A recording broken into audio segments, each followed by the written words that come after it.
Hi, I'm Dr. Shannon, one of the founders for Faithful Steps, a mental health support system. And I'm here with Pastor Bob. Pastor Bob is the pastor of Restoration Community Church. And I want to ask Pastor Bob, why do you think it's important for people to take a risk to come to one of our meetings here in very rural southeast Missouri?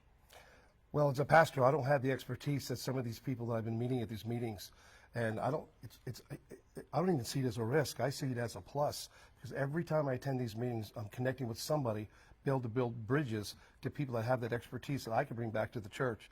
On an average in a week, I probably get 10 to 15 calls for different needs. So I can't meet them all here in the church. It's impossible.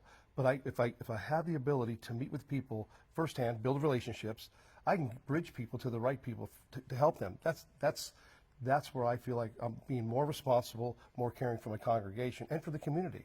Because what I learned from these meetings, I can take out to the community and say, hey guys, you need to show up at these meetings, because I see it firsthand. I see the passion, I see the compassion, I see the expertise. It's amazing.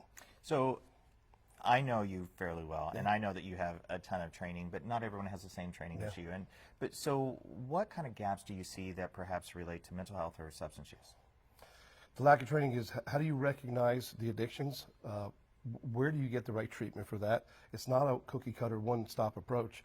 And I think without that training, people don't know. Like I was sharing a bit earlier about when I went through training, we had to learn what drugs affect what, neuroreceptors. I understand that. A lot of people don't have that training. So I think the right thing to do and the responsible thing to do for a pastor is to go to the expertise and say, can you train me? And out of that last meeting, I remember that was one of the things that was discussed. You need to train us so that we can recognize what needs to be fixed.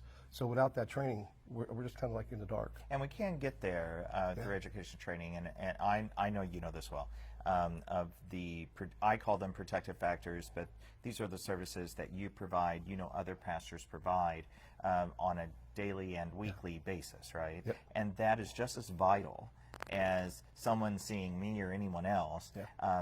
But there's limited access, and even if people do have access, they may not have the necessary access that they need frequently. But they do see you, and they do see others.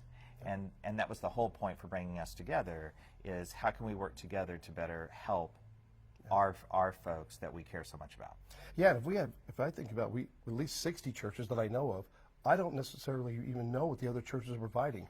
So coupling the churches together with what do you have to help these experts in